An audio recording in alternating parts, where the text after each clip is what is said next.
Assalamualaikum warahmatullahi wabarakatuh. Kita bertemu kembali dalam perkuliahan pembelajaran kelas rangkap. Materi hari ini tentang desain konsep model pembelajaran kelas rangkap ya. Secara umum ya, desain konsep model PKR atau pembelajaran kelas rangkap ini mengacu kepada upaya guru dalam menyikapi untuk memperlakukan siswa sesuai dengan keadaannya, sesuai dengan karakteristik siswa, sesuai dengan potensinya, sesuai dengan minat dan bakatnya, ya, sehingga tercipta suasana belajar yang mendukung untuk mencapai tujuan pembelajaran secara optimal. Nah, untuk model pengelolaan kelas, guru dapat menerapkan kelas 221, yaitu satu guru mengajar dalam dua kelas, dua kurikulum atau dua perencanaan pembelajaran dengan satu mata pelajaran dalam satu ruangan. Nah, kelas yang digunakan dapat menggunakan rombel di kelas rendah dan kelas tinggi atau kelas rendah misalnya 3A, 3B dan kelas tinggi kelas 4A, kelas 4B, seperti itu contohnya. Nah, untuk fokus dari tujuan pembelajaran kelas rangkap ini agar tidak terjadi perbedaan dalam diri peserta didik, baik itu dari segi kognitif, moralitas, dan dari tugas-tugas perkembangan peserta didik. Nah, ini merupakan unsur layanan pendidikan ya untuk penggunaan pendekatan pembelajaran yang mampu mewadahi perbedaan individual anak dengan berbagai karakteristiknya yang unik, minat dan bakatnya yang unik, yang bervariasi. Dalam pembelajaran klasikal individual, tujuan pembelajaran kelas rangkap diasumsikan lebih sesuai ya, jika dibandingkan dengan pembelajaran klasikal massal ya, yang tidak menerapkan pembelajaran diferensiasi dalam strategi pembelajaran kelas rangkap.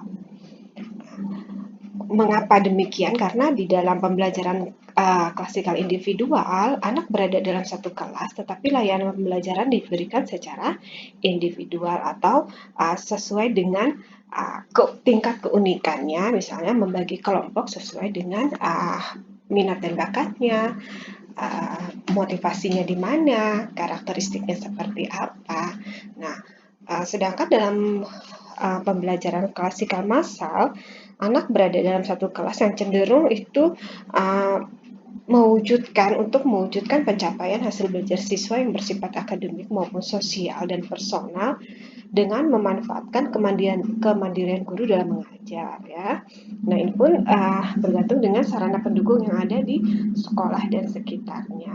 Jadi pemanfaatannya lebih kepada umum, tidak pada individu.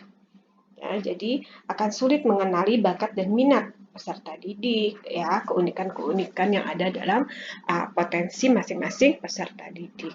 Ketika kita menerapkan pembelajaran umum yang bersifat klasikal massal, ya, karena itu salah satu fokus dari tujuan pembelajaran kelas rangkap adalah untuk membentuk klasikal individual siswa, ya, untuk menggali minat dan bakatnya yang unik, yang bervariasi, sehingga potensinya tidak tenggelam, ya, akan muncul masing-masing keunikan dari peserta didik.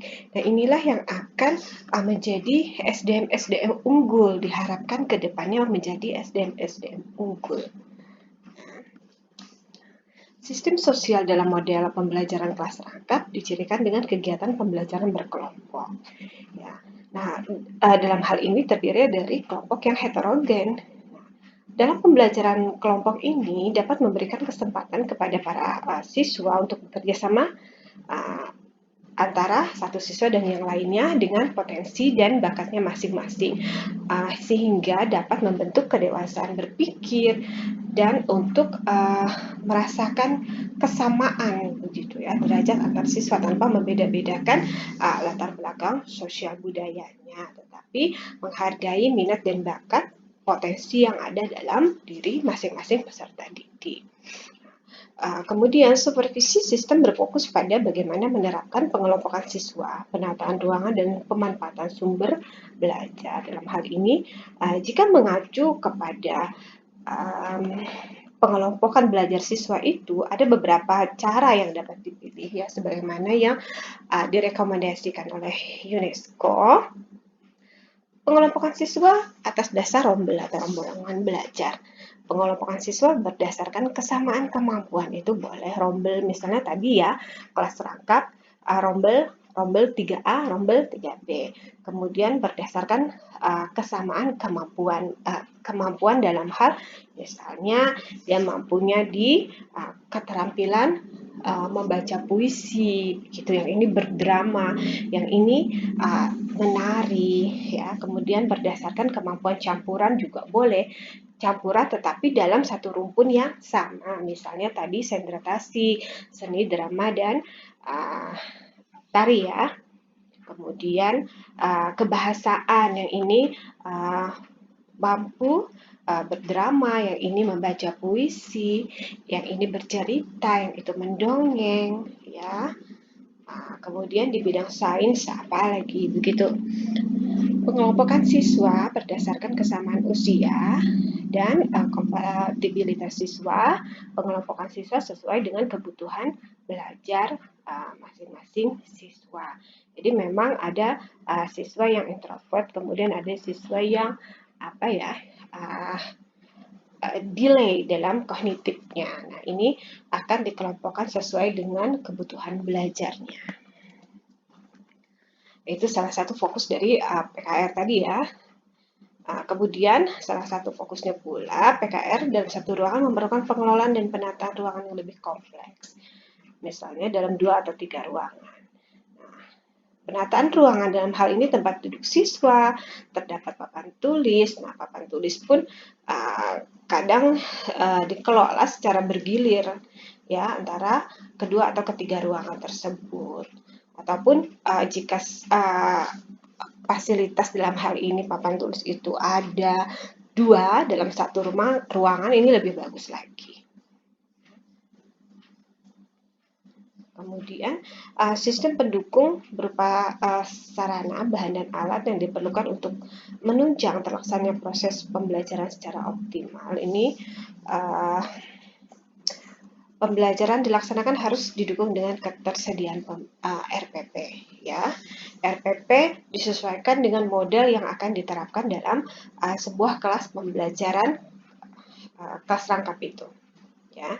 Jadi memang harus dipersiapkan. Kalau tanpa persiapan itu bukan kelas rangkap namanya, hanya dititipi karena urgent ya, dan itu dadakan. Yang dadakan bukan kelas rangkap namanya, kan hanya dititipi saja dari guru kelas dari kelas yang lain ya.